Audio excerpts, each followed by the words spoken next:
Good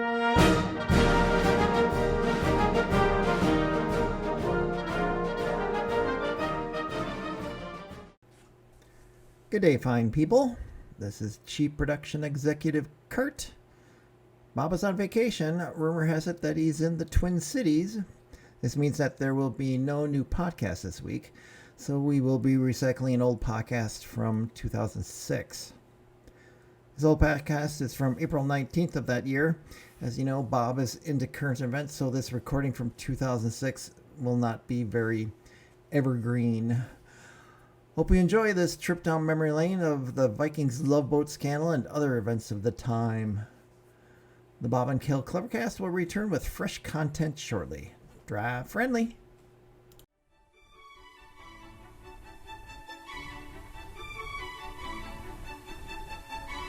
In the words of Manfred Mann, I am blinded by the light, the sunlight streaming through the front window, as I attempt to lift my voice over the strains of Mozart. On a Wednesday, hump day, from the offices and studios of Weblake Software, weblake.net with two B's on the web. That last web I mentioned is just one B. 762-3700-651, call 651-762-3700. To thank Weblake Software of Little Canada, Minnesota, from here you're halfway there, for spearheading this podcast, webcast, Bobcast, daily audio blog, internet, current event, comedy club effort starring Kel Gradke. I'm Bob Yates. Hi, Bob. Just rented Wedding Crashers from a red box just down the street here on Rice Street in Little Canada, Minnesota, where apparently it's legal to inline skate on sidewalks, but not ride your bicycle. Out of 4 stars? I just rented it. I've not seen it. Rented it within the past few moments, apparently, and I need to be clearer. I guess. Having just found out last night that a script is on its way to the writers of Wedding Crashers. The strategy is to piggyback into a studio on their backs. Messrs. Faber and Fisher, I think are their names, the writers of Wedding Crashers. I wonder if this means that you could have the interchangeable actors. Will it be Vince Vaughn and Owen Wilson? Will it be the other Wilson and Ben Stiller? We discussed this yesterday. Could it be Will Ferrell even? I know he's a part of that group. Ex officio, in your car, we talked about Mathau and Lemon types who are associated with one movie but pair for another movie, and people seem to accept them. I mean, in the old days, you made a very good point, Abbott and Costello, although they had a comedy act before their movie career. But people didn't seem to, think it was any big deal. Abbott and Costello meet the Wolfman in one movie. Abbott and Costello, join the Foreign Legion. Yeah, exactly. Laurel and Hardy. They were always joining the Foreign Legion back then, to forget. Vaughn and Wilson. Well, we'll see what happens, but I think it's a very canny, savvy strategy. I cannot compare scripts until I've seen Wedding Crashers, but I really find it hard to believe that script could be funnier than mine. How about if they pitch this to some Adrian Brody and Alan Cumming? that would be too creepy. I'd take the money, but I wouldn't see my own movie. You'd take the money and run? Mm-hmm, I would. Thank you, Woody Allen. What's Silva doing in the ball game in the 9th inning? I don't know. To be able to get tossed along with Gardy. Another lousily managed game by Ron Gardenhire. He's like the Don Rumsfeld of the American League. It's 8-2. What's Silva doing in the game in the 9th inning? What are we playing, Billy Ball here from the old days of the Billy Martin Oakland A's, where you're trying to get complete games and ruin arms? I don't understand. Twins losers to the Los Angeles Angels of Anaheim at Metrodome last night, 8-2. And by the 9th inning, out of frustration, I'm sure this is what the home plate umpire was thinking as Gardy charged out to the home plate area. Oh, he's frustrated. I'm going to have to thumb him. And that's exactly what happened. They questioned his strike zone, and you don't do that. So Gardy gets an early shower by an out or two. That's what happened. Meanwhile, ironically enough, the Angels use a former Twins reliever, although he only came in for 1 out and 1 walk from what I can see of the box score. I don't mean to attach too much significance to early season baseball, early season anything, unless, of course, it's World Cup. Who's a Twins pitcher? Rick Aguilera's to back? To be concluded, incidentally, in Berlin on July 9th, I read by this morning's New York Times. Huh? Who was the Twins reliever who came into the game? the former Twins reliever? J.C. Romero. I missed that part. I'm sorry. And someone asked Gardy about him, and he says, "Why do you bring up his name? J.C. and I have done our business. He made them sound like dogs out in the yard. We're doing our business." Enemies.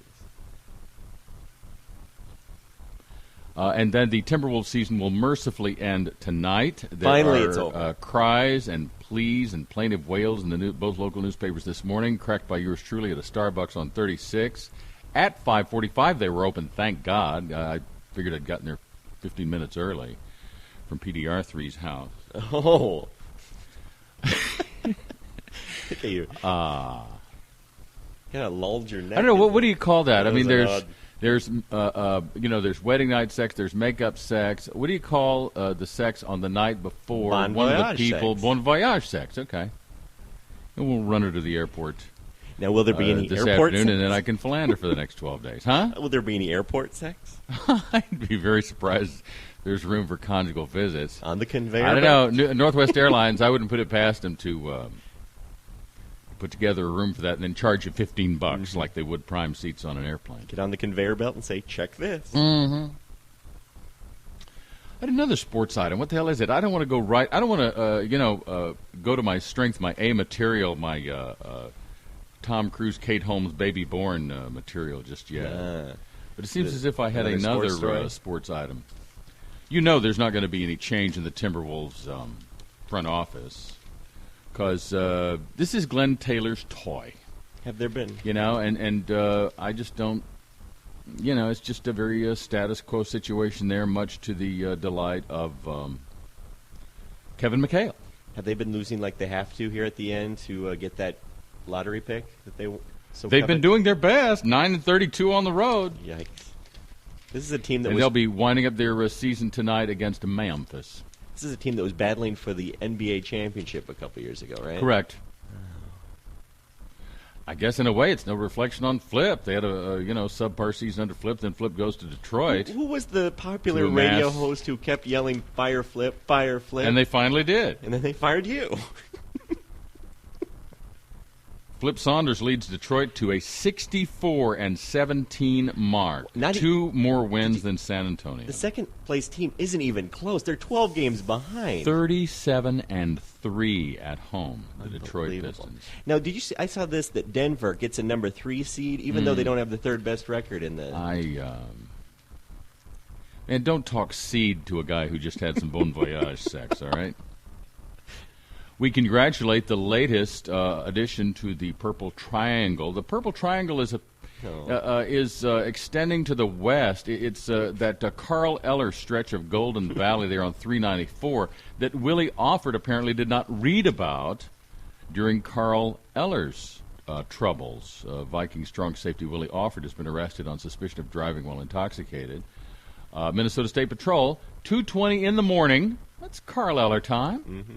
394 in Golden Valley, same time. stretch of westbound road. Booked a misdemeanor 4th-degree DWI charge, which means it's under .20. Don't these guys listen to the podcast? They don't read Haven't the newspaper. They don't your listen story? to the podcast. They're a little like you. They get all their news from the scroll at the bottom of the screen. I'm amazed they can read that fast. And I'll tell you something else. Mo Williams' trial starts today, and for the first time in the adjudication of this, as opposed to the Dante Culpepper segment that wound up in his favor exoneration, you're going to hear from the witnesses. You're going to hear from a young woman named Erica who's been traumatized ever since by what she saw, most likely by the size of these guys' penises. And Mo and McKinney and Smoot are going to be toast when this court hears this testimony. The kind of thing that, just as if you're an exotic dancer for a Duke lacrosse team function, it's the kind of stuff you can't make up.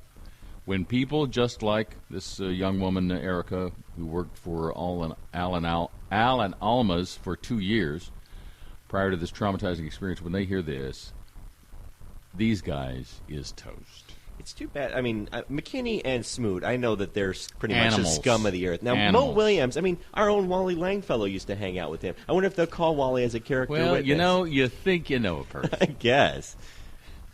We'll call Wally as a character witness. Yes, Mo only showed up late with his limo, 10 minutes late consistently to our interviews at whatever place that was. Actually, they call Wally as a character witness. He would show up. Yeah, really. She worked more than 500 boat cruises on Lake Minnetonka leading up to the Viking sex cruise. She told detectives that the days after bartending on that now infamous cruise 6 months ago were great hell for me. I couldn't get the images out of my head. I was just flying. I felt completely violated. Can't get it out of my head. Flying and violated. I don't think of myself as the most innocent person that's ever lived, but I felt like a lot of my innocence had been taken from me. How old of a gal is she? Lap dances, oral sex, lewd conduct. It probably looked painful to her what was going on. I bet. I'm sorry, your question was? How old is she? I'm just going to guess and say 20s. Okay. Because I hope she's not 50. The next morning is 5 o'clock in the morning after a sleepless night. She called her boyfriend in tears, blah, blah, blah. So I'm just guessing 20s.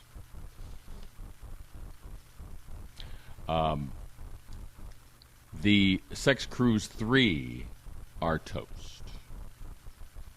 I don't care what Joe Friedberg has up his sleeve. I could go for some toast right now. This sleeve on the arm that does not control the cell phone being used in the photo in one of the morning's newspapers. Yeah, I'm sure you could. Have you had breakfast yet? No, I haven't. I got a couple of Easter eggs. I had in a the car. delicious cinnamon donut with a grande latte. La-di-da. How did the orange juice go down last night, by the way? Oh, really nicely.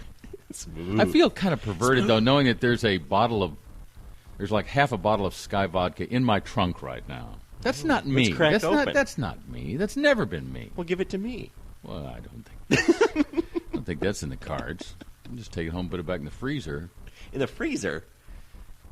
But be carrying like a portable drunk kit around with you is just that's not me. Considering where you've been, yes, I am very surprised by that. You get pulled over. No You got to reach just the right alcohol level as it affects the libido in order to. It's a fine line. In order to go 12 rounds with PDR. You walked the line, Johnny Cash. It's not a top-down day today, is it? It looks like a top-down day, but it is chilly and windy. I pulled out my sweater. 50 right now, looking for a high today of 60.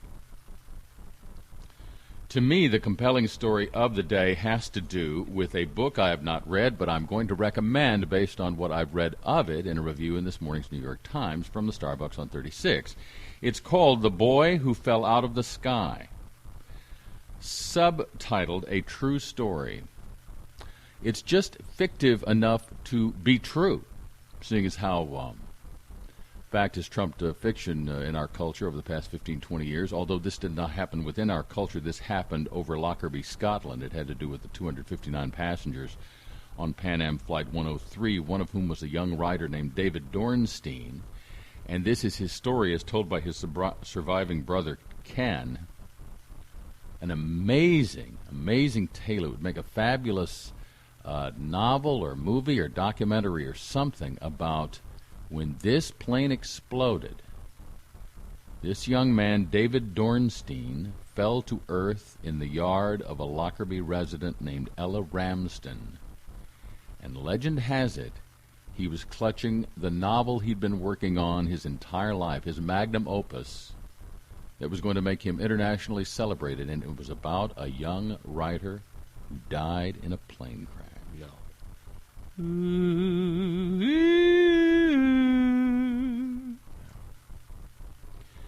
He had carried with him, according to one newspaper report, the manuscript of a brilliant novel eagerly awaited by an American publisher. Its pages were now scattered across the Scottish countryside or the North Sea, lost like its author forever. The real story, painstakingly pieced together by David's brother Ken, is even sadder. The Boy Who Fell Out of the Sky is a mesmerizing tale of family crisis, mental illness, and unfulfilled promise. There was no great novel. There was never going to be one. David Dornstein, attractive and precocious, should have been programmed for happiness and success. He had an Ivy League education and lofty ambitions, but by the time he died in that plane crash at age 25, His existence was so marginal, his mental state so unstable that several close friends, on learning of the Pan Am crash, feared that he might have had something to do with it. I thought he'd gone too far this time, one told the author. It's an amazing story. It's out under the Random House label, $23.95. Ken Dornstein, the boy who fell out of the sky. And I wish I had a radio show so I could interview this guy, because this is fascinating stuff. This is something that, this is the kind of story you pitch in Hollywood, a kind of story within a story. In a writing class with Robert Coover, he is a much more critically acclaimed and commercially received novelist over, let's say, the past 20, 30 years. The late David Dornstein wrote the first draft of a work he thought might be his ticket to immortality. This is the last paragraph of the review. It would be a fictional autobiography, the story of an unknown young writer who dies in a plane crash, leaving behind a cache of papers and notebooks that the narrator stitches together into the story of the writer's life. Someone else, it turns out, lived to write that book. That person's name is Ken Dornstein, and I suggest you check this out at the library or buy it for a friend or loved one. Hey, I've got a birthday coming up Thursday of next week. I'll be 45. Oh, that doesn't sound right. Give or take 10 years. But that's a great story. And the Isn't fact that amazing? Now, can we spin it on you some way? I hope not. Because I'm just wondering if for some reason you go someday and you haven't sold your scripts, can I have them? Oh. And then make some money off them? Or at least... I don't know what this is a sign of, whether it's too much introspection on my part, too much free time or what, but I have wondered about the contents of my computer, where all the writing is and the emails and whatnot, and who would grab that and try to make some money on it. I should probably sit down with a lawyer and make sure that you're written out of it. Actually, I'd like to sit down with you and just take some notes, and I want to write your life story when it's all over. It's awfully flattering. If anything else, a guide. Things went wrong early for David Dornstein. His parents divorced when he was 8 after his mother suffered a mental collapse that sent her to a private institution. In sifting through the Dave archives, and this is a large box containing loose manuscript pages, notes, scribblings, blah, blah, blah. Ken Dornstein uncovered strong evidence that a friendly neighbor had begun sexually abusing his brother around this time.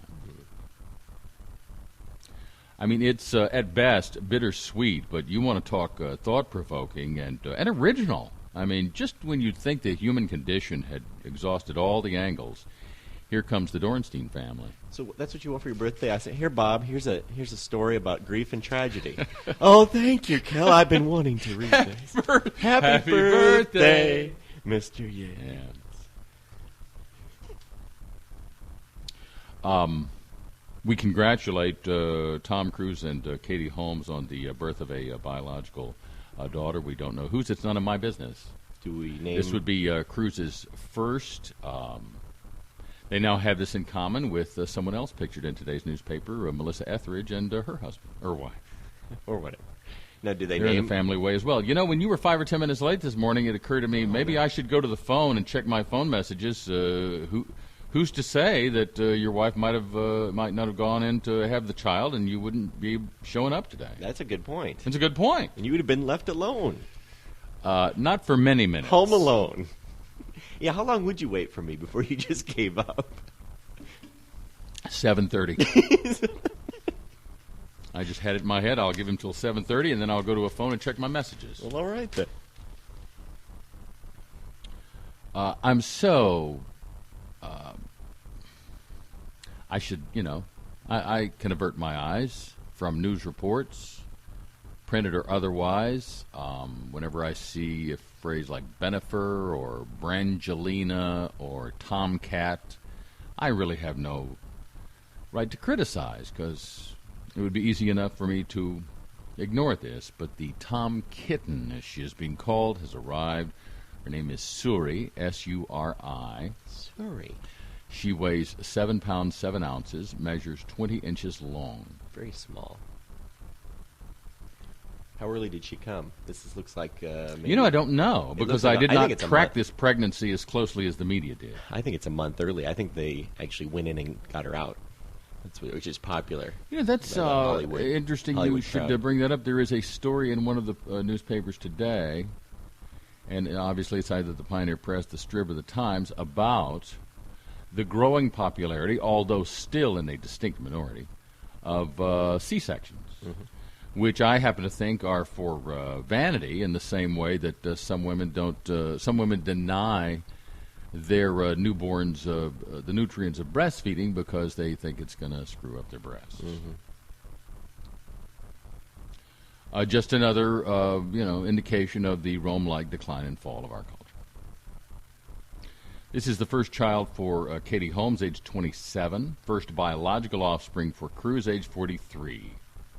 He has an adoptive daughter and son with Nicole Kidman. This was a silent procedure under the tenets of the wacky Church of Scientology. This is not to say that they're wrong, but I'd be very surprised if a woman giving birth vaginally didn't say something. She was completely knocked out. I mean, a simple bowel movement for yours truly sounds like childbirth. So I have to believe... I have to believe that she said something. No, I don't know. I think it's like karate. Well, and you eat all that sometimes, spicy food. That's got to have something to do with it. My God. I remember. You think all the alcohol would grease the skin, so to speak, Oh, wouldn't you? no. That's an image. But it's probably the karate principle. You know how these guys use sound to Hi-ya? add force to... Scientologists believe that words spoken during times of pain are recorded by the reactive mind. Who the hell came up with this? Maybe L. Ron Hubbard or something, I don't know. And can potentially cause problems for mother and baby later in life. So, what? This means that the bad people in the recent history of the world who've caused all the problems domestically, globally, were the product of really loud mothers at childbirth? I'd be very surprised. I think that covers pretty much all of us. Pretty much. Suri was born on the same day as the latest newborn daughter of Brooke Shields, who Tom Cruise went up against in a public spat last year about Brooke Shields' taking of antidepressants after the birth of her first child. For, I guess, postpartum depression or something like that.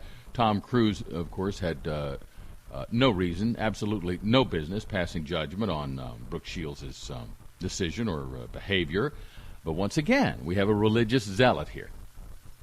We have someone who is on fire with the new religion, and this is the kind of thinking that has our country mired in Iraq. George W. Bush, fairly new to the born-again Christian lifestyle, I'll say within the past 15 to 20 years. A convert.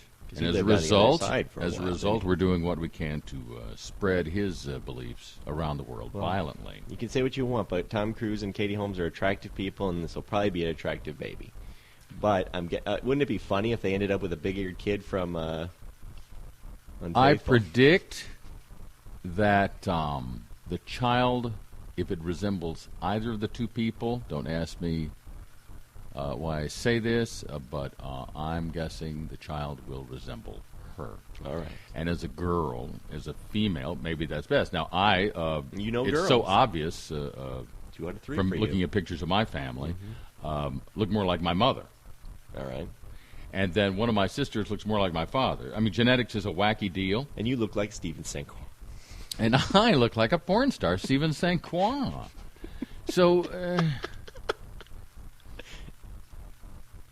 I would kind of enjoy knowing whether or not my birth was a silent birth. I'll bet it wasn't. A silent movie.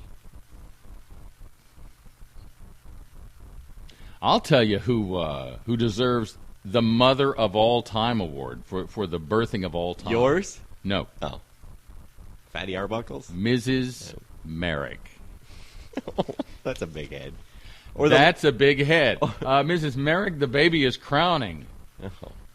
Or if Jerry Lewis was born in his fathead days. Slice open my belly, whatever you have to do, but get this big-headed boy out of me. That had to be a pretty grisly discovery. The birth of John Merrick, the Elephant Man. Yeah, what if it came out naturally? Wouldn't you like the size of that? Good vagina.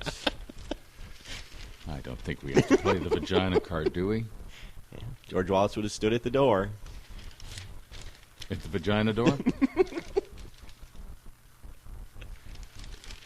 Now you want to talk sad stories. Bottom of the front page of the Pioneer Press today, the story about U.S. women who have lost limbs in combat in Iraq. We just, I don't think we'll ever know, maybe not in my lifetime, the actual amount of gallons amid the oceans of blood spilled against a country that did not attack us, the blood that is on the hands of Messrs. Bush and Rumsfeld. We'll never really know.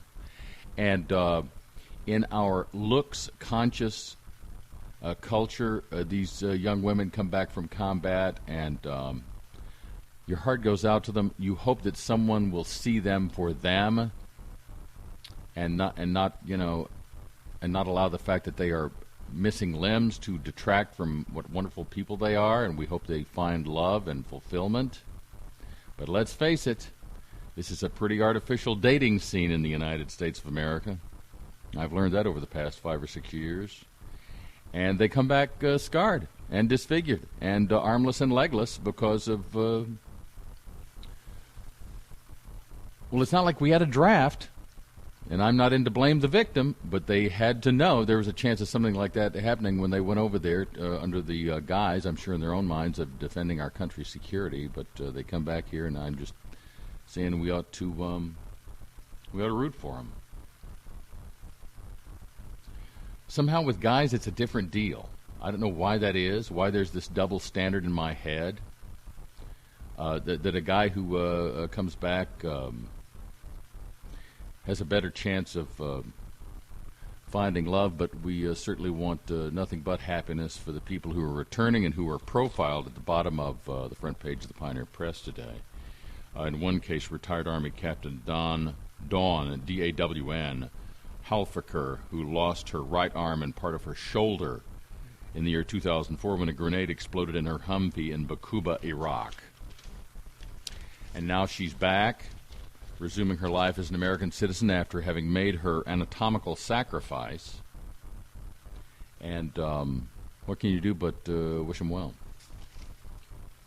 Will you run down the Taste the of occasional decent think piece from the Pioneer Press, huh? Are you going to run down the Taste of Minnesota lineup if you run? No, was that there? Yeah, Would you see it over my shoulder? Yeah, Alice Oh, you mean the musical lineup? Yeah, I see Billy J. Kramer It's and the same Dakotas. Interchangeable, cast of characters, the usual suspects. It says Cooper, Cassidy, and Beach Boy. So one Beach Boy is going to perform? Is Brian Wilson? I thought they had shut it down or limited it in some way. Taste of Minnesota still happens with the overpriced food and whatnot? Marty Balin from Jefferson. With the tickets? Starship. Gary Wright, Dreamweaver. Yeah. Los Lonely Boys. Savoy Brown, The Association. That Transit Authority, a Chicago cover band. Ipso facto apparently is still up and going, the local reggae band. Yes, you're right, Marty Balin. We're talking about the first week of July, incidentally. This is going to be hellacious. 4 and 5 day July 4th weekend.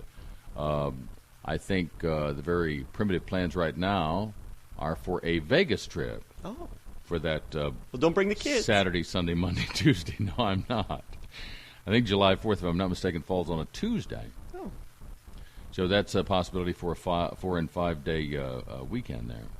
Soul Asylum, Tina Schliesky, Herman's Hermits, a Chicago cover band called Transit Authority. Kind of cool. The shortened CTA, just the T and the A. I wonder if there'll be any T and A at the Taste of I'm sure a lot of it. Davy Jones from the Monkees will appear. Was he your favorite monkey? I don't know that I had a favorite monkey like I had a favorite Lennon's sister. Have I been on record as saying who my favorite monkey was? The only thing I remember you on record saying is that you had that version, the Monkeys. Monkeys. They didn't take off like Soul we hoped. Asylum, that's Dave Perner, right? Yep. Herman's Hermits. Now, no mention here of Peter Noon, but when you think of Herman's Hermits, you think of Herman, right? Yeah, how can you have right. Herman's Hermits without the real Herman? That's just the thing. If it was just Peter Noon and a bunch of other hermits, it would have said Peter Noon's Herman's Hermits, but it doesn't, so maybe they're all going to be there. Wouldn't that be fun? Dwight Twilley. Sounds country to me. David Dwight. Cassidy from the Partridge Family. The Drifters. Al Jardine from the Beach Boys. He's the Beach Boy who's going to be there. And G.B. Layton. This is like Lumberjack Days writ large. Except without the Leonard Skinner or Cheap Trick. No, June 30th to July 4th, the lineup has already been introduced. It's publicized on page 11A of the Pioneer Press today, and we thank Kel Gradke for pointing it out. Hey, it killed a segment. The picture of Katie and Tom, or Tom Cat, what do you think they're looking at? Are they looking at the Eiffel Tower where he just proposed to her? Or what's and also, look at this, Kel. He must be standing on a curb and she's standing on the street because, as you know, she's a head taller than this man. But in this picture, she is 4 inches shorter than Tom Cruise. I think they figured out. She's leaning into him, and if that's while she had the big belly, she would be that much farther out. So she might be kind of crooked. She doesn't have the pregnant face look there, so I'm guessing that's early in the that was probably their relationship. engagement photo. Could be. Because you know how you hate engagement photos like that. How I remember mine was Very Marcella posed. stood Very behind me and put precious. her arms around my neck. Yeah. And yeah. I thought perhaps she was Heimlicking you. In your engagement photo, you just stood side by side like that Ma and Pa Kettle picture for American Gothic. Minus the pitchfork. That came later. I've decided that if PDR3 Pops the question. If I see, I got to sell a script in order to show her that I have the money, that I'm not existing on a line of credit from Chase Manhattan. Show her, man. And I'd have to show her the money, and assuming that she accepted my proposal at some point, it could be a long range. It wouldn't matter. You're not going I'll never anywhere. see 40 again. I'm not going anywhere. That if there is any carrying over the threshold to be done, it will have to be piggyback. She will have to jump on my back, and we'll go into the wedding. We'll have to go into the matrimonial boudoir that way. The way you've been losing weight, she might be able to carry you. It's true. Although I'm guessing when this script comes in, you're going to eat like there's no tomorrow. You're going to get big and Twilight fat. Elvis. There's no doubt about that. Puffy, pasty-faced, kinds of blood vessels exploding. I see that Al Roker is speaking of. Oh, I can't. I can't But look he's at skinny a now. picture. You'd make can't the look at a joke. picture of Al Roker. You'd make the joke. He's in town. Lock up your refrigerators. But the thing is, he's lost so much weight. Yeah. Tom Cruise has been the subject of many rumors over the past 10 to 15 years regarding his lifestyle, his sexual right. Direction. What if his and his camp continues to deny this, and he continues to overreach in public to try to flaunt what we would perceive to be heterosexuality, and yet he persists in wearing the dark black. gay man tee. Well, That's a snug gay man T-shirt look. that's right.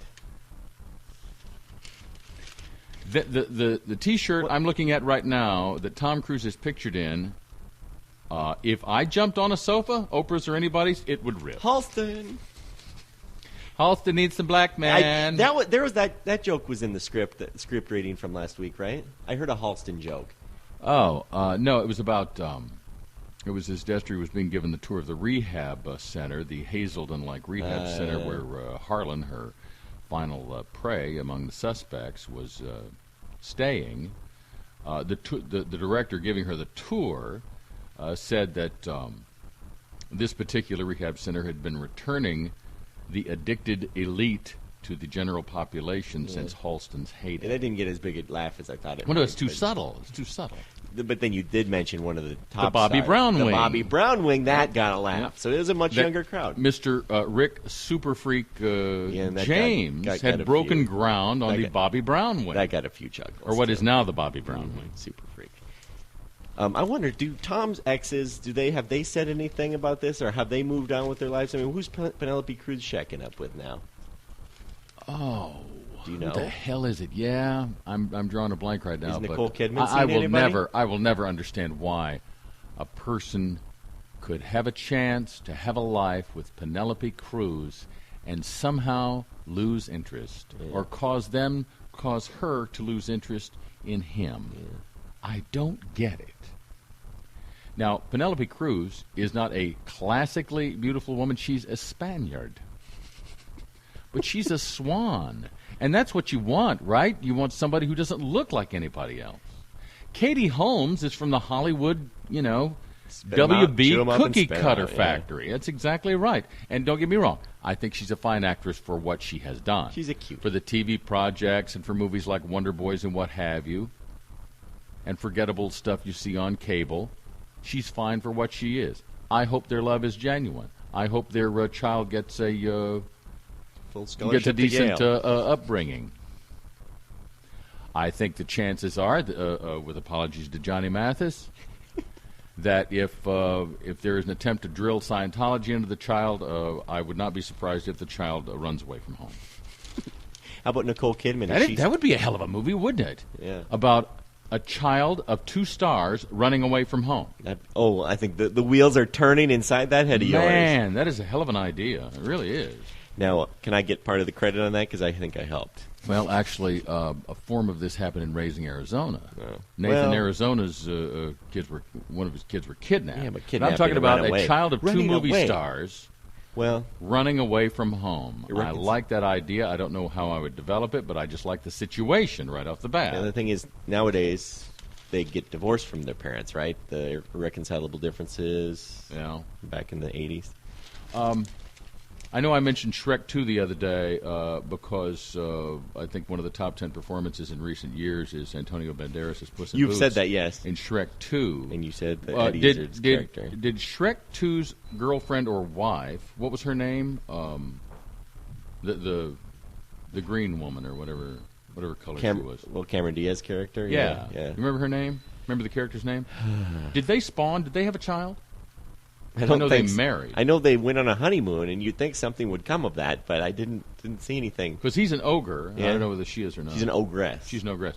The reason I ask is because on page A11 of today's Star Tribune, Shrek, there is a photo of Shrek's human baby. Yeah. His name is Carlos Patino. I urge all There's of you to nothing pick up the petite strip about him. today and go to page A11. You will see in a vest and bow tie a human being who I believe to be the child of Shrek and Mrs. Shrek. He looks like a larger version of Danny DeVito if he shaved his head. Oh, just go with the Shrek thing. Just go with me. Just go with me, you'll enjoy the ride. Accept the premise, you'll enjoy the bit. What's on tap for you today? Well, let's see. We don't have the podcast to do tonight, so I'll be going home early and probably cooking something on the barbecue if the weather's nice enough, if the rain holds up. By the way, what is the plan of attack? I mean, if when she blows? with apologies to Led Zeppelin, when the levee breaks. Yes. When the levee breaks, what's the plan of attack? What's the nearest facility at which you have made arrangements to have the child? This one right up by St. John's? right on Beam. Yeah. Maplewood? Yep. St. John's and Maplewood. Yep. Good. We're going to actually have a tour of the facility on Saturday morning. So you'll get to see where ground was broken We get to see for where the Bobby babies are Brown made. wing? Mm-hmm. But Are you doing a midwife or an OBGYN? OBGYN. Okay. Yeah.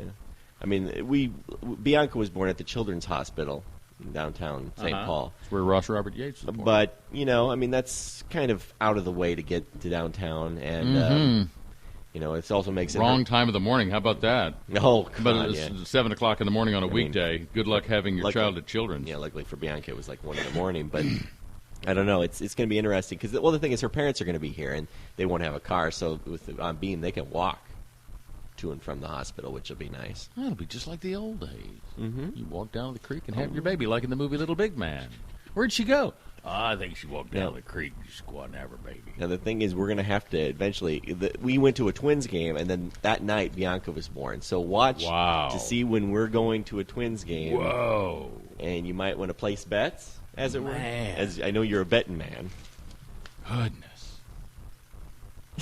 Well, didn't know you react that way. Tim Curry is 60 years of age. Oh, well, does this mean celebrity birthdays is... there's just a few of how old. How old? I was going to print out celebrity birthdays this morning. That's one of the encouraging aspects of our domestic life over the past 10 years, that the popularity of the Rocky Horror Picture Show, even as a midnight movie, has finally declined. You hardly ever see it anywhere as a midnight movie, meaning that the generation that would dress up as the characters and run up and down the aisles and reenact the scenes as they were going on, let's say 25 years ago, have finally gotten a life of some sort.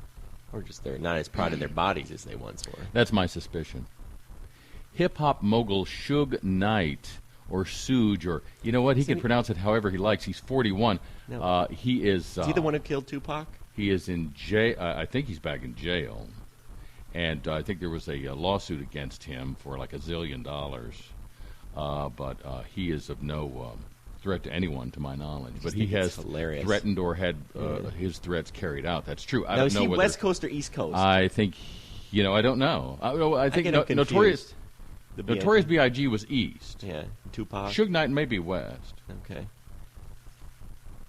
I got a 50-50 chance to get that right. Of course you do. Now, you're North Side. Ashley Judd is 38 now. Is she West Coast or is she East Coast, like the Tennessee, Kentucky Judds or wherever the hell they ask come Morgan from? Freeman. He's the only one who really knows. Yeah, he's the only one who works with her. I'm going to say Ashley Judd is West Coast and Naomi Judd is East Coast, and Winona is in between. Oh, that's good. Taking up most of the country. Mm-hmm. Is she a lesbian? I don't know, but I have noticed an ironic resemblance between her and Divine.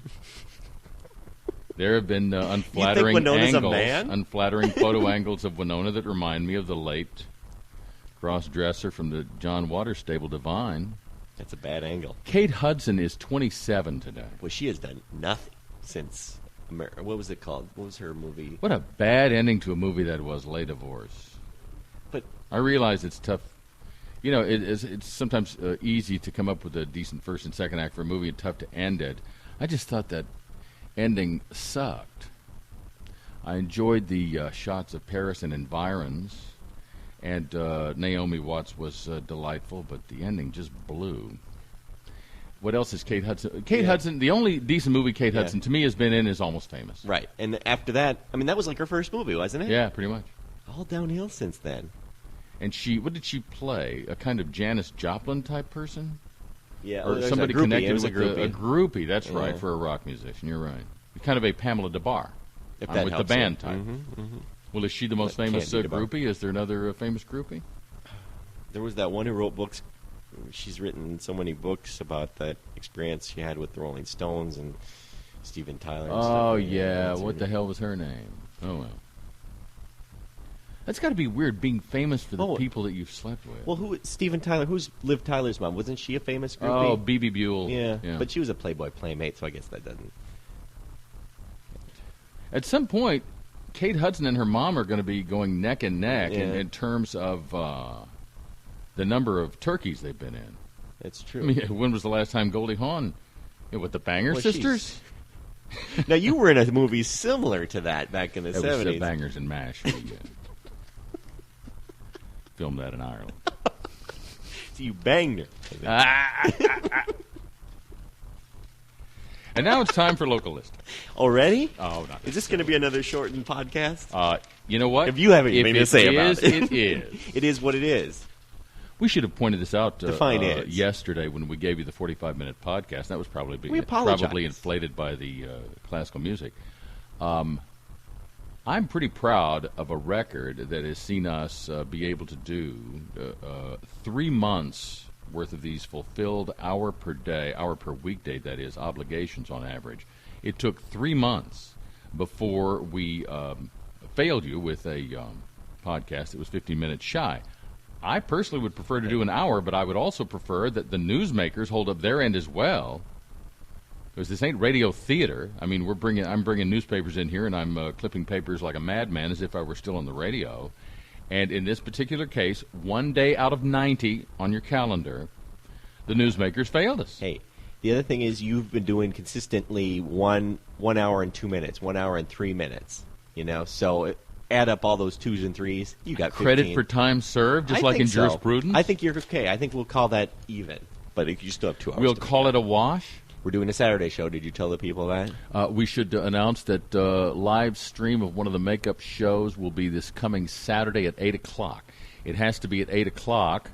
Not my reason, not my call. It has to be at 8 o'clock because I have to leave here shortly after 9 for Cottage Grove in my final DUI class, at which I hope to see Willie Offord of the Minnesota Vikings. Right, and I'll be get his autograph. And Wally and I will show up as character witnesses. I have a feeling, though, that Carl Eller and Willie Offord and people like that will be going to DUI classes out west in one of the fashionable western You think suburbs. so? Yeah, and also anonymous. They'll be paying top dollar because there are some of them that cost anywhere from $90 to $150. I'm going out of my way on a Saturday bottom to Cottage Grove. To Cottage Grove to be able to pay $50. And I called the guy and signed up a couple of days ago, and he goes, "No, it's $50." I said, "Oh, okay. Do you take a check or a banker?" "Oh no, cash only." Oh. Cash only? You wouldn't trust a guy who's driven under the influence to give you a check that will not bounce? He just knows I'm Bob shocked. Gaines. I'm shocked. Yeah, he probably saw my name, and I'm probably the only person there who will have to fork over cash as opposed to a check. Picture of your bounced checks all over the city. So I'm going to bring a legal pad and a pen, and under the guise of taking notes, I don't know, write some movie scenes or something. I don't know, and then try to get out of there when I can. Maybe at intermission. Duck out? Maybe it's like a bad play. You can duck out at intermission. Yeah, we tried during that reading last Monday, and it just didn't. Kiefer Sutherland is Jay Leno's guest tonight. I guess 24 wiped up on the ratings in the past week. I read in the Times today where was there a scene where some hottie winds up shot and lying in a pool of blood or something? Yeah, it happens. Yeah. Is it that Kim Raver or whatever her name is? Yeah, Kim Raver. Yeah, she. What is her role in this? She plays the daughter of the Secretary of Defense, played by William Devane. Okay. And she works at CTU. William Devane is still working. Yeah, and who cut her? Who made her arm bloody? Yeah. The guy, RoboCop, Peter Weller. Wow. He's the big baddie in this thing. He's the one who. There are people in this thing that I'd lost track of completely. And Gene Smart's in it. There's some good actors. It's fun. And then you don't know who's going to get killed. It's a lot of fun. And Kiefer Sutherland. I think Kiefer. I went half an hour the other day without thinking about Kiefer Sutherland. I hear he has like 6 or 7 names, like Kiefer, John, William. That doesn't surprise me. But Donald was on drugs back then, too, I suppose. Well, Dad Donald Sutherland has certainly been freed up with the cancellation of Commander-in-Chief. Oh, they canceled it? Yep. Ooh, that was well. It's either a cancellation or they're considering cancellation. But as soon as they start moving that around, they put it on hiatus, and then they. I could tell right off I the heard, bat that it was a ludicrous idea. I'm well, not saying it's a watched ludicrous it. idea in real life, but something soured them on it. Well, it's because the guy who wrote it kind of quit on him or something, did or they they fired him or something like that. So they tried to bring in new writers, and you can't do that. You know that. To me, Commander-in-Chief is to West Wing as ER is to St. Elsewhere. You know? Let's all think about that for a moment. I don't know. I think America can stand only so much duplication. Come up with an original idea, for God's sake. At least my name is Earl, although it's white trash characters is fairly well written and somewhat original. Now, if I could just make time to see an episode. You're always Sometimes making I only time. go by the reviews of these things that I see. Last night's Gilmore Girls ended with an how'd that go uncomfortable for ya? moment. Lorelai got smashed at her daughter's friend's wedding reception and made an arse of herself at the microphone in an attempt to propose a toast. Oh, you've never been there before. No. But it reminds me of Wedding Crashers. It reminds me to see Wedding Crashers today or tonight. I can't do it during the day. Really? I cannot stand Wow, to that's be indoors beautiful. right now. Right. It's really gnawing at me Well- that I'm indoors on a beautiful day. Could you put it up on a wheel? And wheel being it out? indoors with you adds insult Yeah, to yeah. injury. Could you wheel it out on some sort of dolly out the TV VCR combo and go out there and just watch it up on your roof or something? I think Dolly is such a cute name. Wonder why more Dolly Cruz. girls on well, there's Dolly Parton, and then there was Dolly Reed. Does the name Dolly Reed ring a bell? Remember Rowan and Martin? Yeah. Dick Martin's wife, Dolly Reed, was in what the hell was the title? Russ Meyer movie. Oh. Not Harry, Cherry, and Rica. Beyond the Valley of the Dolls, I think it was. Dolly Reed. Okay. Quite the Dolly. I just think it's a cute name. Dolly Madison. Dolly Madison. So they're the three big Dollies. We one more and we'll have a Mount Rushmore. Salvador Dali? Oh. Hello, Dolly. Is Veronica Mars on every night? It was on last night. I don't know. You go with your strengths. This is something else that is in WB does that a lot. Quirk of recent years. Some of these networks showing the same show every night. Well, I know that it's popular, like a lot of shows, like on the WB, especially like America's Top Model. Mm-hmm. They'll play the same episode from last week the night before the new episode. But you said you saw the same episode? Boy, I wish I could see. I wish I could find tomorrow the ratings. I don't know whether Nielsen or whoever does TV ratings these days gives local overnights. I would love to know the total number of people who watched on Channel 45, 7 o'clock tonight, the final Timberwolves game of the season. Grizzlies and Wolves. And you know that all the scrubs are playing because the club is developing now. Right. Okay, so they're not That's going their to win. excuse, Yeah. And I can't imagine anyone wanting to watch this. It's Especially in a lovely twilight part of the day, from 7 o'clock to 9 o'clock, the sun's still going to be out in the Twin Cities. I can't imagine anybody except maybe a hospital patient. And this will be the someone who last- is confined to... This will be the last radio game for the fan, right? I guess you're right. I wonder if Chadley... Let's all doff our hats. wonder if Chadley should say goodbye to his listenership. But who's going to take him? When the team sucks, who's going to take him? Well, it can't be CCO because they got the Wild. Okay, so it can't be Viacom. Oh, what? Because of possible conflict? Yeah, that's too many conflicts. I don't know. That's So you're saying it'll go to another Clear Channel station? Probably. I would think KSTP, wouldn't you? Well, KSTP's not Clear Channel. Yeah, but I would It's think they'll Hubbard. get it. That's. You think they would want it, do you? I don't know who would want it, but they're what's left, I guess. You think Mighty 1220 is still doing college baseball? I'd love to see Dan pick up the Timberwolves. Yeah, I would too. They go together. Actually, we shouldn't say Dan. We should say, Reed? yeah, Reed. Wonder if Reed will want to pick up Timberwolves for the Mighty 1220. Uptown Girl starring Brittany Murphy. I don't know whether you're into the Brittany Murphy thing, whether you bought into her being an item with, on-screen item with Ashton Kutcher and whatever the hell movie that was. That was when they went on their honeymoon. What was that called?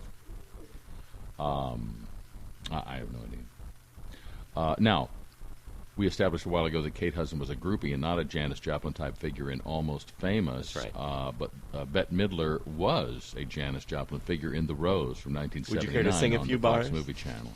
Actually not. As you know, I'm into gay anthems, but I would prefer to sing this in the privacy of my car. I'm not supposed to say sing a few bars to a man who's recovering alcohol. Bad Girls.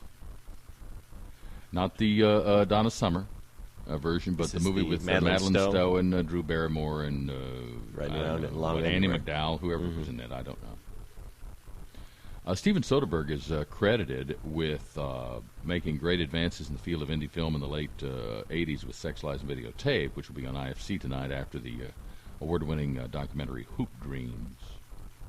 I'd like to see a Hoop Dreams reunion, even though I haven't seen Hoop Dreams. I know that James young Agee? William Gates, Arthur Agee, yeah. Arthur Agee. Where are these players now? And I guess if they were going to do that, they would have done that 2 years ago, the 10th anniversary. We know that you would, if you had your way, you'd have a Where Are They Now network. Where basically just show after show telling us where people in every industry are and what they're doing. Because you cable need network. to know where these people are. WATN.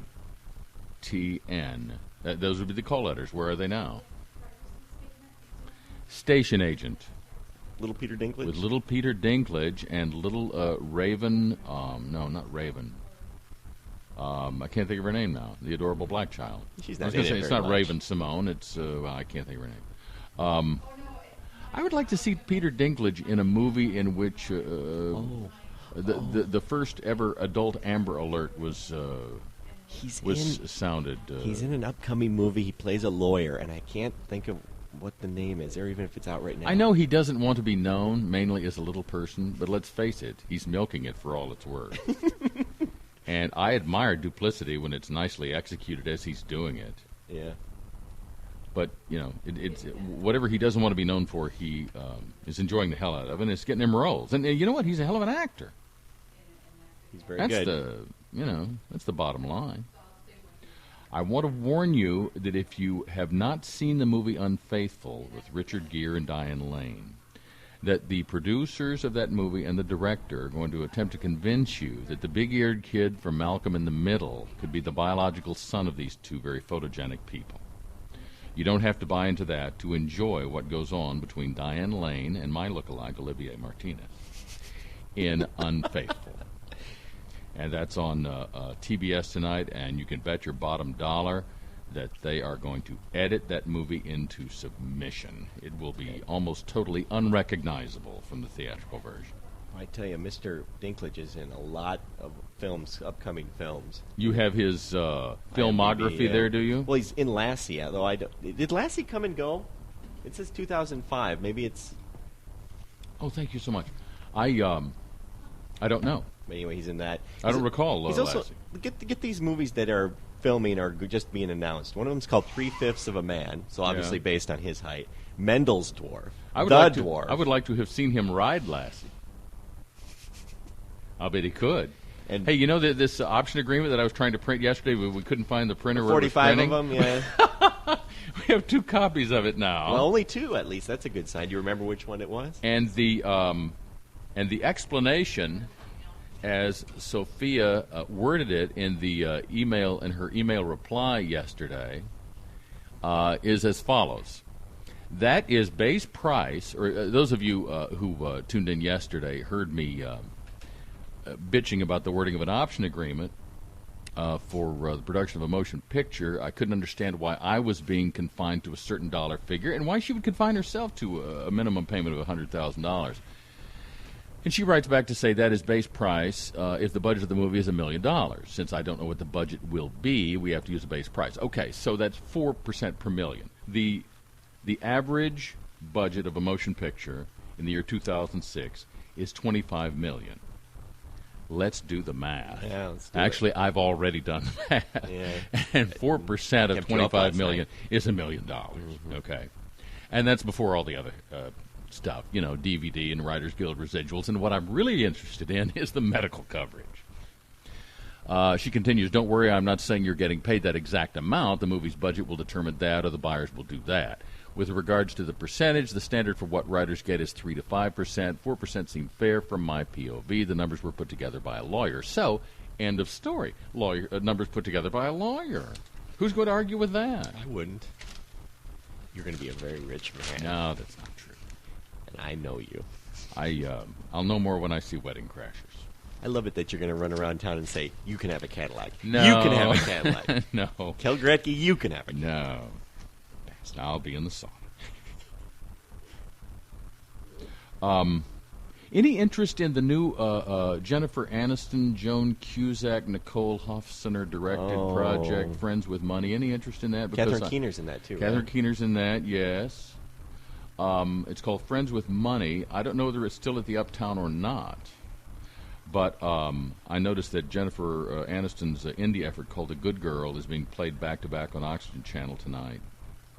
Her film work has just not made the transition, has it? And the 2 straight turkeys in a row last year, or within the past year, Derailed and then the Graduate sequel, whatever the hell that was called. To me, she's in these indie movies, and she just doesn't strike me as an indie actress.